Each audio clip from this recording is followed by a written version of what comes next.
단계적 일상 회복에 접어든 지 이제 꼭 한 달이 됐습니다. 자영업자와 소상공인의 피해로 인한 불가피한 선택이었지만 지난 한 달간의 지표는 최악의 수준입니다.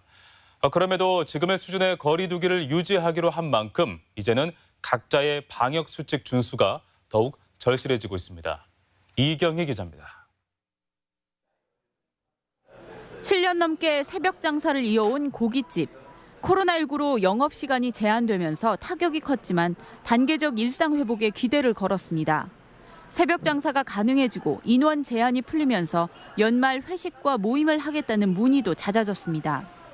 하지만 최근 도내에서 하루 50명 안팎의 코로나19 확진자가 나오고 변이 바이러스 소식까지 전해지면서 다시 분위기가 침체됐습니다. 예약 자체를 안 하시는 것 같아요. 예약하셨다가도 다음으로 미뤄야 될 것 같은데, 그리고 아니면 더 축소해서 오시거나. 단계적 일상 회복을 시작한 지 한 달. 전라북도는 지난 한 달간 1,120여 명의 확진자가 나와 지난 1년간 나온 전체 확진자 수를 뛰어넘었습니다. 올 상반기에 백신을 맞았던 노인층과 얀센 백신을 맞은 청장년층의 백신 효과가 떨어지기 시작하면서 확진세가 커졌습니다. 실제 현재까지 돌파 감염자 수는 984명으로 집계되고 있습니다. 특히 백신을 맞지 않은 10대 이하 확진자가 10% 수준까지 늘어나 우려되고 있습니다. 학생들의 백신 접종 접근성을 높이겠습니다.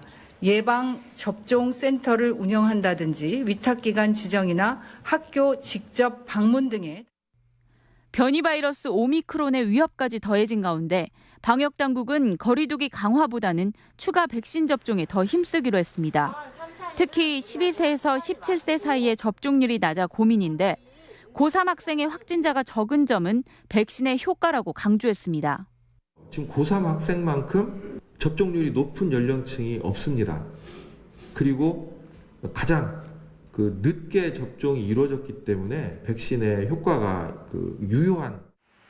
전라북도는 확진자 급증에 대비해 200병상을 추가로 확보하고 도의사회와 함께 재택치료 대응 방안을 논의하고 있습니다.